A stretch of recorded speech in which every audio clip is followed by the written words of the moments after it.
Condominio. Concepto legal, caracteres, tipos, regla general, constitución, administración. Cuando la cosa permanece indivisa, pero el derecho de propiedad se encuentra dividido o fraccionado entre dos o más personas y le pertenece a cada una de ellas por una cuota parte numéricamente determinada, medio, cuarto, etc., hay condominio. Pueden hacer por título y modo inmueble, por inscripción registral constitutiva, auto, por acto de última voluntad, por disposición de la ley, ejemplo, medianería, y por prescripción, usurpación conjunta. También puede obtenerse por los modos especiales de adquisición de dominio, ejemplo, aluvión, que incrementa inmueble que pertenece a varias personas, teniendo en cuenta que las normas que regulan el dominio son supletoriamente aplicables al condominio. Artículo 1983. Es el derecho real de propiedad sobre una cosa que pertenece en común a varias personas y que corresponde a cada una por una parte indivisa. Las partes de los condóminos se presumen iguales, excepto que la ley o el título dispongan otra proporción. Además, la cosa tiene un destino que se determina por convención, por la naturaleza de la cosa, por el uso al cual está afectada de hecho. Caracteres. Es un derecho real sobre cosa propia que se ejerce por la posesión. Tiene por objeto una cosa, mueble o inmueble. Pertenece a más de una persona, pueden ser humanas o jurídicas, incluso combinadas. Cada titular tiene una cuota, cuya proporción puede ser igual o diferente. La parte indivisa o cuota representa la proporción que cada uno de los titulares tiene sobre la cosa. Desde el punto de vista jurídico, ideal 30%, 50%. Desde el punto de vista material no tiene repercusión, ya que el derecho de cada persona se proyecta sobre toda la cosa. Administración. Si no es posible el uso y goce en común por razones atinentes a la propia cosa o por oposición de alguno de los condóminos, estos reunidos en asamblea deben decidir sobre su administración. Artículo 1993. Según el artículo 1994, todos los condóminos deben ser informados de la finalidad de la convocatoria y citado en forma fehaciente y con anticipación razonable. Si alguno de esos recaudos no se cumplen, la asamblea será nula. La resolución de la mayoría absoluta de los condóminos, computada según el valor de las partes indivisas, aunque corresponda a uno solo, obliga a todos, en caso de empate, debe decidir la suerte. La mayoría requerida es la absoluta, más de la mitad, por ende el quórum mínimo será ese. La mayoría no es numérica, no se cuenta por persona, se toma en proporción al valor de la parte de cada condómino en la cosa común. Si hay empate, decide la suerte. Debe escribirse y formularse para no ser nulo. Igualmente, siempre tienen la alternativa de la partición. Clasificación. Condóminos sin indivisión forzosa, con indivisión forzosa, temporaria, perdurable. El condominio normal sin indivisión forzosa se caracteriza por la facultad de los condóminos de pedir la división en cualquier momento desde su constitución. En el anormal con indivisión forzosa, la posibilidad de proceder a la división se encuentra limitada por diferentes causas. Condominio sin indivisión forzosa. Facultades y obligaciones de los condóminos sobre las partes indivisas y sobre la cosa común. Facultades sobre la parte indivisa. Artículo 1989. Cada condómino puede enajenar y gravar la cosa en la medida de su parte indivisa sin el asentimiento de los restantes condóminos. Los acreedores pueden embargarla y ejecutarla sin esperar el resultado de la partición, que le es inoponible. La renuncia del condómino a su parte acrece a los otros condóminos. Cada condómino puede entonces vender, hipotecar, abandonar, entre otros actos, sin necesidad del concurso de los otros comuneros, su alícuota. Si uno renuncia, las cuotas de los otros se ven acrecidas. En el caso de inmuebles, la renuncia deberá ser formalizada por escrituras públicas. Además, el condómino puede ejercer tanto contra otro condómino como contra terceros todas las defensas posesorias de las reales. Solo puede promover la acción reivindicatoria. Artículo 2207. Un condómino puede hipotecar la cosa por su parte indivisa. El acreedor hipotecario puede ejecutar la parte indivisa sin esperar el resultado de la partición. Mientras subsiste esta hipoteca, la partición extrajudicial del condominio es inoponible al acreedor hipotecario que no presta consentimiento expreso. Cualquier condómino tiene derecho a pedir la partición de la cosa común, pero hay que respetar la situación de los acreedores para que no vean frustrados sus derechos. Si el acreedor hipotecario ejecuta la cosa por la parte indivisa antes de la partición, quien la adquiera en el remate ocupará el lugar del condómino que había hipotecado y el acreedor hipotecario cobrará lo producido por el remate. Si la partición ya se hizo, no se perjudica al acreedor hipotecario. quien puede igualmente perseguir la cosa, ya que de estos artículos se desprende que el acto de partición le es inoponible, sobre toda la cosa. Artículo 1990. La disposición jurídico-material de la cosa o de alguna parte determinada de ella solo puede hacerse con la conformidad de todos los condóminos. No se requiere acuerdo para realizar mejoras necesarias. Dentro de los límites de uso y goce de la cosa común, cada condómino puede también, a su costa, hacer en la cosa mejoras útiles que sirvan a su mejor aprovechamiento. Ninguno puede ejercer sobre la cosa sin el consentimiento de todos los condóminos actos materiales o jurídicos que importen el ejercicio exclusivo del derecho de propiedad. La oposición de uno bastará para impedir lo que la mayoría quiera hacer al respecto. El código autoriza al condómino la realización de mejoras necesarias sin el consentimiento de los otros. Artículo 1986. Cada condómino, conjunta o individualmente, puede usar y gozar de la cosa común sin alterar su destino. No puede deteriorarla en su propio interés u obstaculizar el ejercicio de iguales facultades por los restantes condóminos. Si no es posible que todos usen y gocen de la cosa o hay oposición, artículo 1993, administración. Artículo 1987, los condóminos pueden convenir el uso y goce alternado de la cosa común o que se ejercite de manera exclusiva y excluyente sobre determinadas partes materiales. Artículo 1988. El uso y goce excluyente sobre toda la cosa en medida mayor o calidad distinta a la convenida no da derecho a indemnización a los restantes condóminos sino a partir de la oposición fehaciente y solo en beneficio del oponente. Condóminos se encuentran facultados a pactar el uso y goce de la forma que estimen más conveniente. El código les permite establecer un uso y goce alternado o exclusivo y excluyente, e incluso sobre una parte material. La resolución debe ser adoptada por unanimidad. Artículo 1990. Puede ser que uno de ellos practique un uso y goce excluyente de toda la cosa sin permiso o en forma distinta a la convenida, mientras no haya oposición. Se entiende que hay consentimiento tácito. Artículo 1990. La disposición jurídica o material de la cosa o de alguna parte determinada de ella solo puede hacerse con la conformidad de todos los condóminos. No se requiere acuerdo para realizar mejoras necesarias. Dentro de los límites de uso y goce de la cosa común, cada condomino puede también, a su costa, hacer en la cosa mejoras útiles que sirvan a su mejor aprovechamiento. El que realiza el gasto tiene derecho al reembolso proporcional. El artículo 1938 permite reclamar el pago de las mejoras útiles, pero solo hasta el mayor valor adquirido por la cosa. Artículo 1995. No habiendo estipulación en contrario, los frutos de la cosa común se deben dividir proporcionalmente al interés de los condóminos. Obligaciones. Los condóminos están obligados a contribuir a los gastos de reparación y conservación y las mejoras necesarias y reembolsar a los otros lo que hayan pagado en exceso con relación a sus partes indivisas. Artículo 1991. Artículo 1992. Si un condómino contrae deudas en beneficio de la comunidad, es el único obligado frente al tercero acreedor, pero tiene acción contra los otros para el reembolso de lo pagado. Si todos se obligaron sin excepción de cuotas y sin estipular solidaridad, deben satisfacer la deuda por partes iguales. Quien ha pagado de más con respecto a la parte indivisa que le corresponde, tiene derecho contra los otros para que le restituyan lo pagado en esa proporción. En el primer caso, si alguien contrató por propio derecho sin invocar y tener representación, solo él responde frente al acreedor. Pero si la deuda ha sido contraída por todos sin expresarse la partición que cada uno pertenece en la comunidad y sin pactarse la solidaridad, frente al acreedor responden todos por partes iguales, sin perjuicio de la acción de reembolso de unos contra otros para que les abonen lo que hayan pagado de más.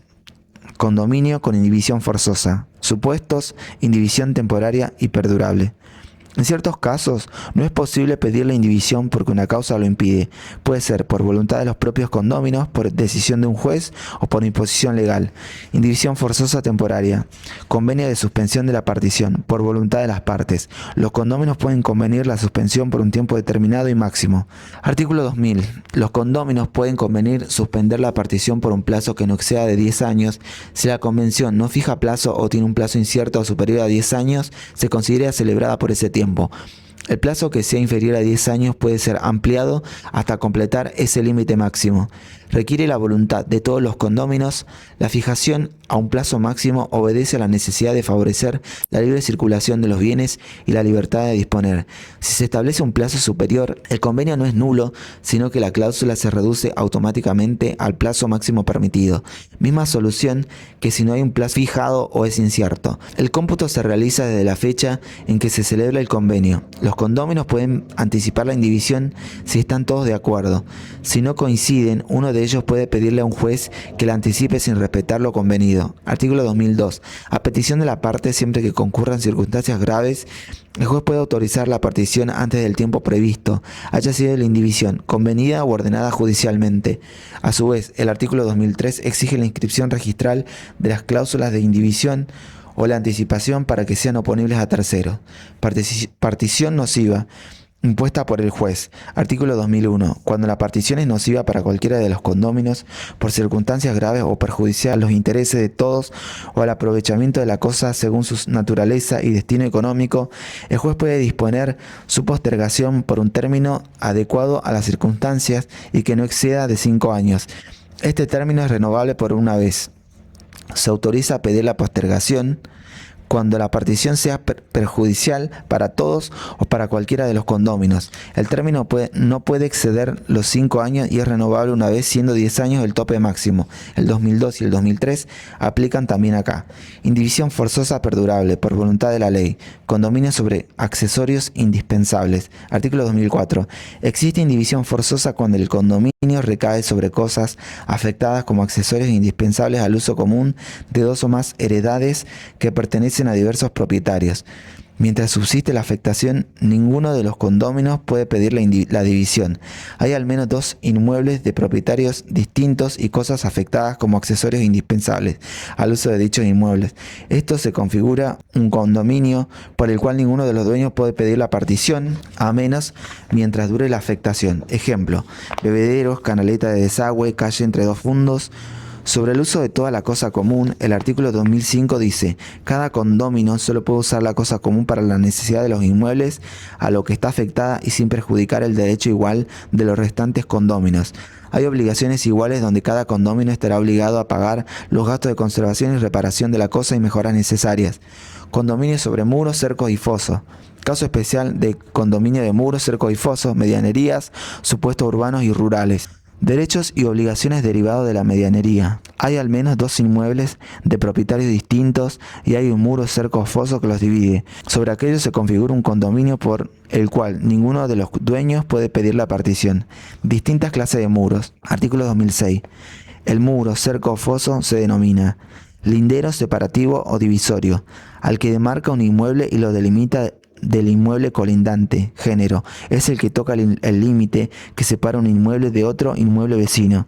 Especies: encaballado, al lindero que se asienta parcialmente en cada uno de los inmuebles colindantes. Es el asentado sobre ambos terrenos, teóricamente en la mitad de cada uno. Contiguo, al lindero que se asienta totalmente en uno de los inmuebles colindantes, de modo que el filo coincide con el límite separativo.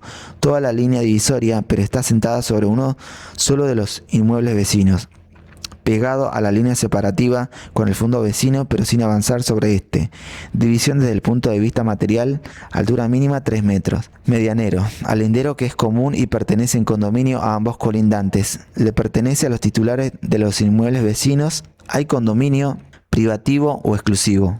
Al lindero que pertenece a uno solo de los colindantes, le pertenece exclusivamente solo a uno de los vecinos. División desde el punto de vista jurídico. Descerramiento: al lindero de cerramiento forzoso, sea encaballado o contiguo, es la obligación de encerrarse entre paredes hasta los 3 metros, es medianero, salvo casos de renuncia.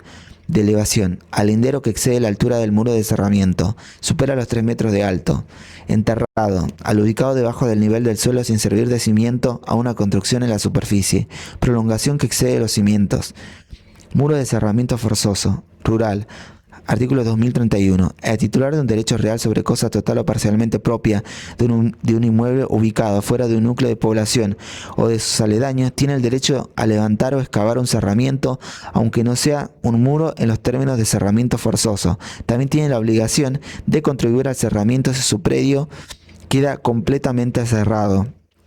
código es más flexible y menos exigente que en los urbanos. Puede ser un muro u otro tipo de cerramiento, cercos vivos, zanjas, fosos, etc. La obligación de contribuir al cerramiento solo existe cuando la heredad queda totalmente cerrada y no es dable exigirla cuando se trate de un cercado incompleto.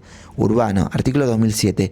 Cada uno de los propietarios de inmuebles ubicados en el núcleo de población o en sus arrabales tiene frente al titular colindante el derecho y la obligación recíprocos de construir un muro lindero de cerramiento al cual pueden cabalgar en el inmueble colindante hasta la mitad de su espesor. Es forzoso porque es una obligación de orden público. No es suficiente con colocar un toldo, un cartón o una sábana.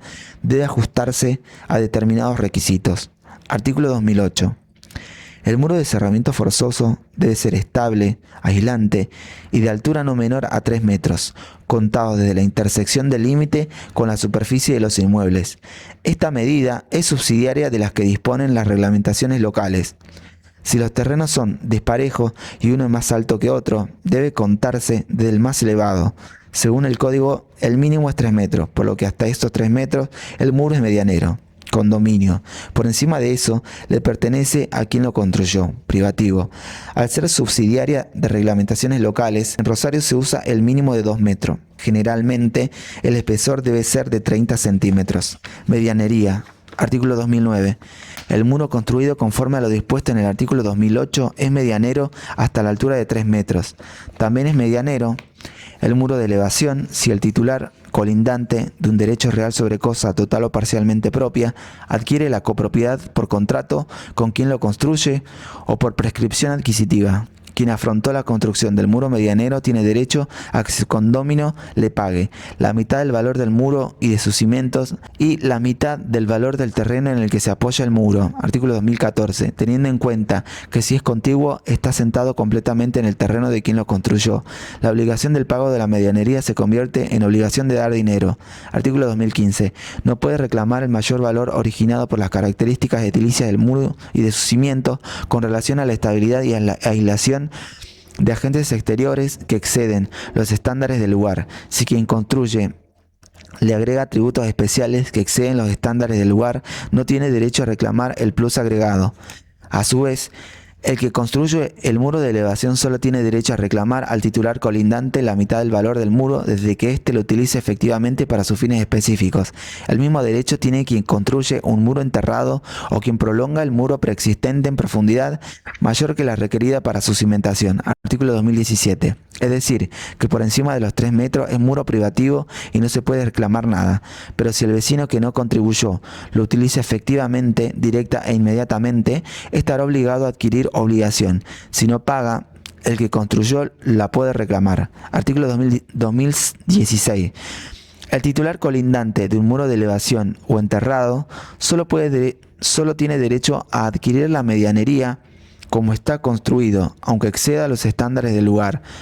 Como el colindante no está obligado a pagar y convertirse en condomino ni a utilizarlo, si lo hace lo debe pagar tal como fue construido. Están legitimados para adquirir la parte alzada o enterrada del muro quienes sean condóminos del muro de cerramiento forzoso. También lo están los titulares del derecho real de propiedad horizontal. Artículo 2018. El titular colindante tiene la obligación de pagar el muro de cerramiento en toda su longitud y el de elevación solo en la parte que utilice efectivamente. El artículo no permite limitar la adquisición de una pared de cerramiento a la porción que se utiliza. Se paga toda la longitud sí o sí. Pero si supera la altura de los 3 metros, el muro de elevación solo paga si se usa efectivamente. Artículo 2019.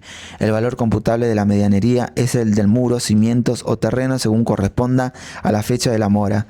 Habrá que establecer cuándo incurrió en mora para fijar el valor del muro, cimientos y terreno. Esta se producirá a partir del reclamo y del vencimiento del plazo que fije el acreedor. El artículo 2028 permite la liberación de esta obligación de pagar la mitad del valor mediante el abandono de la medianería, por lo que es una obligación propter rem. Si hay una pared próxima que no toca el inmueble vecino pero se encuentra cerca, no hay condominio. Este nace si se tratase de un muro de cerramiento forzoso. Prescripción liberatoria. El que construye primero el muro de cerramiento forzoso tiene derecho a reclamarle al colindante el reembolso de la mitad del valor. Esta obligación prescribe al cabo de 5 años contados desde la construcción del muro. En el caso del muro de elevación o del enterrado, el plazo corre desde que el colindante realiza actos de utilización efectiva del muro. Si prescribió la acción para exigir el cobro de la construcción del muro de cerramiento forzoso, dicha obligación no renace en el supuesto de que el condómino que no pagó comience a realizar actos de utilización efectiva sobre el muro enterrado o de elevación. Lo prescripto ya no se puede reclamar. Adquisitiva. El muro de elevación y enterrado, cuando el colindante lo utiliza efectivamente sin haberlo adquirido por compra, se ve obligado a adquirir la medianería, pero si no media contrato de adquisición y el dueño de dicha parte del muro no reclama el cobro, transcurridos 20 años de utilización efectiva de la parte elevada o enterrada, se adquiere la medianería por prescripción adquisitiva. Prueba presunciones. Para facilitar la prueba de la medianería o su inexistencia, el Código establece presunciones. Artículo 2010. A menos que se pruebe lo contrario, el muro lindero entre dos edificios de una altura mayor a los 3 metros se presume medianero desde esa altura hasta una línea común de elevación. A partir de esa altura se presume privativo del dueño del edificio más alto. Hasta la altura de 3 metros el muro no se presume, sino que es medianero, salvo abdicación. A partir de esa altura se presume la medianería hasta la línea común de elevación, altura del edificio más bajo. Por encima de esa línea se presume que el muro es privativo del edificio más alto. Si ambos edificios tienen la misma altura, se presume pared medianera en toda su elevación. Según el artículo 2011, las presunciones del artículo 2010 se establecen a la fecha de construcción del muro y subsisten aunque se destruya total o parcialmente. Esos dos artículos no se aplican si el muro no divide dos edificios. Artículo 2012. No se aplican cuando el muro separa patios, huertos y jardines de un edificio o a estos entre sí. Cuando no rigen las presunciones, corresponde probar el carácter medianero o privativo del muro. Y cuando son aplicables se puede probar lo contrario. El Código privilegia ciertos medios probatorios por encima de otros. Artículo 2013. La prueba del carácter medianero o privativo de un muro o la que desvirtúa las presunciones legales al respecto debe provenir de instrumento público o privado que contenga actos comunes a los dos titulares colindantes o a sus antecesores, o surgir de signos materiales inequívocos. La prueba resultante de los títulos prevalece sobre la de los signos. En primer lugar está el instrumento público o privado, documento de ambos colindantes. No sirve declaración unilateral. En segundo lugar están las señales materiales, menor valor que los documentos. Facultades de los condóminos. Artículo 2021. El condómino puede adosar construcciones al muro, anclarlas en él, empotrar todo tipo de tirantes y abrir cavidades, aun en la totalidad de su espesor, siempre que del ejercicio regular de ese derecho no resulte peligro para la solidez del muro. Hay dos límites: el derecho del otro y no afectar la solidez del muro. La enumeración que hace no es taxativa y el condómino puede realizar otros actos sobre el muro. Ejemplo, pintar. Artículo 2022. El condómino puede prolongar el muro lindero en altura o profundidad a su costa, sin indemnizar al otro condómino por el mayor peso que cargue sobre el muro. La nueva extensión es privativa del que la hizo. Código lo faculta a su costa porque asume que lo hace por necesidad. Mientras respete el artículo 2021, el otro condómino no puede oponerse. Pertenece a quien la hizo porque fue quien la solventó. Artículo 2023. Si el ejercicio de esta facultad genera perjuicio para el condómino, éste puede pedir que el muro se restituya a su estado anterior, total o parcialmente. Si el condómino realiza actos materiales de los previstos en el artículo 2021 y 2022 y causa un perjuicio al colindante, éste podrá pedirle indemnización. Artículo 2024. El condómino puede demoler el muro lindero cuando necesita hacerlo más firme, pero debe reconstruirlo con altura y estabilidad no menores que las del demolido. Si en la reconstrucción se prolonga el muro en altura o profundidad, se aplica lo dispuesto en el artículo 2022. Si el muro no sirve a sus fines, pueden demolerlo y reconstruirlo. Si es más alto o más profundo, será medianero hasta la altura del anterior y el excedente permanecerá a quien lo construyó. Si es necesario hacerlo más ancho, quien reconstruye deberá tomar superficie de su propio terreno, pero igualmente seguirá siendo medianero en todo su espesor. Artículo 2025. El ejercicio de la facultad consagrada no da derecho al vecino a indemnización alguna, a menos que la pared no sea efectuada con la diligencia apropiada según las reglas del arte. Artículo 2026. Gastos y mejoras. Artículo 2027. Los condóminos están obligados en la proporción de sus derechos a pagar los gastos de reparaciones o reconstrucciones de la pared como mejoras necesarias, pero no están obligados si se trata de gastos de mejoras útiles o suntuarias que no son beneficiosas para el titular colindante. Abdicación de la medianería.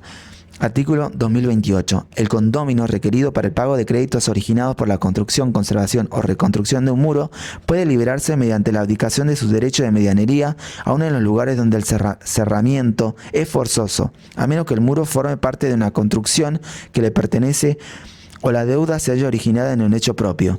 No puede liberarse mediante la abdicación del derecho sobre el muro elevado o enterrado si mantiene su derecho sobre el muro de cerramiento.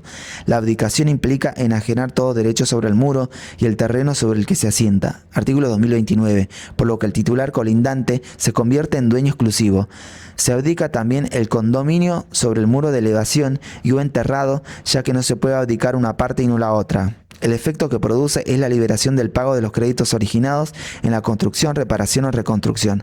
Producido el abandono, la pared desde el punto de vista físico pasa a ser contigua y jurídicamente de propiedad exclusiva privativa del vecino.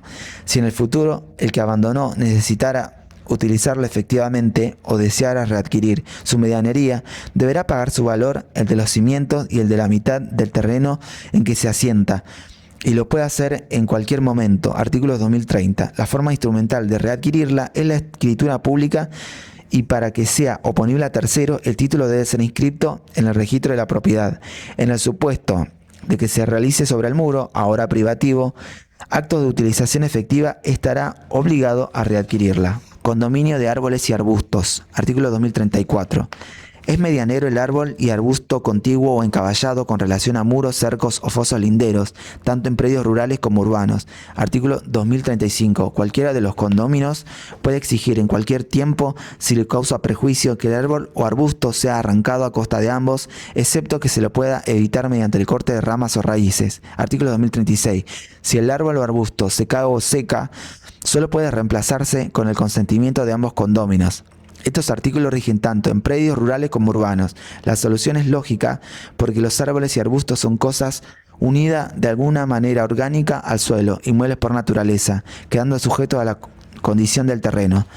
Modo de extinción del condominio. Supuesto especial de la partición. Procedencia, caracteres, efectos. Modos generales. Algunos de los modos de extinción del dominio pueden ser aplicados al condominio. Destrucción o consumo total de la cosa puesta fuera del comercio. Abandono. Partición. Forma especial de concluir el condominio cuando no está sujeto a una indivisión. Es la conversión de la parte ideal que le corresponde a cada comunero en una porción o lote material, o la adjudicación de toda la cosa o en dinero equivalente a su interés en la cosa. Artículo 1997. Excepto que se haya convenido la indivisión, todo condómino puede, en cualquier tiempo, pedir la partición de la cosa. La acción es imprescriptible. Puede hacerse en forma privada, pero si no se ponen de acuerdo, cualquiera de los condóminos puede acudir a la justicia a través de la acción de división del condominio.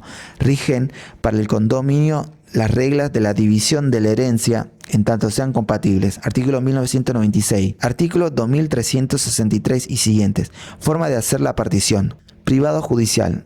Artículo 2369. Privada. Si todos los copartícipes están presentes y son plenamente capaces, la partición puede hacerse en la forma y por el acto que, por unanimidad, juzguen conveniente. La partición puede ser total o parcial. Mientras haya unanimidad para deducir modo de partición, hay contrato autónomo. Artículo 2371. Judicial.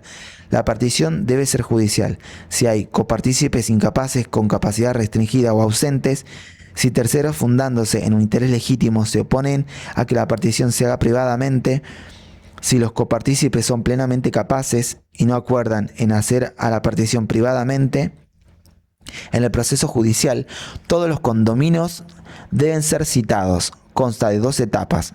1. El juez declara disuelto el condominio. 2. Se ejecuta la sentencia y se decide la forma de partición si no fue convenida por los interesados, en especie o por venta o licitación. Artículo 2374. Si es posible dividir y adjudicar los bienes en especie, ninguno de los copartícipes puede exigir su venta. En caso contrario, se debe proceder a la venta de los bienes y a la distribución del producto que se obtiene. También puede venderse parte de los bienes si es necesario para posibilitar la formación de los lotes. No podrán dividirse en especie las cosas cuando ello convierta en antieconómico su uso o aprovechamiento. Las autoridades locales pueden reglamentar en materia de inmuebles la superficie mínima de la unidad económica. La posibilidad tiene que ser física y jurídica. La licitación es el derecho que se reconoce a aquel de los herederos que considera que uno de los bienes había sido tasado por debajo de su valor real o afectivo, a ofrecer un valor mayor y que ese bien pasase a integrar su hijuela. La partición puede ser mixta, que se vendan algunos bienes para luego formar lotes con los restantes y dividirlos en especie, provisional o de uso. Se produce cuando los condóminos recurren a este instituto con el objeto de dividir el uso y goce de la cosa. El artículo 2370 lo llama partición provisional. La resolución debe ser adoptada por unanimidad. Efecto de la partición. Efecto declarativo. Se considera que los derechos atribuidos al adjudicatario le han pertenecido desde su origen al mismo condominio y que los demás condóminos jamás han tenido parte alguna en la propiedad de la cosa común. El condominio también cesa cuando alguno de los condóminos se hace dueño de la cosa común. El artículo 1998 dice que hay partición cuando toda la cosa pasa al dominio de uno solo de los condóminos.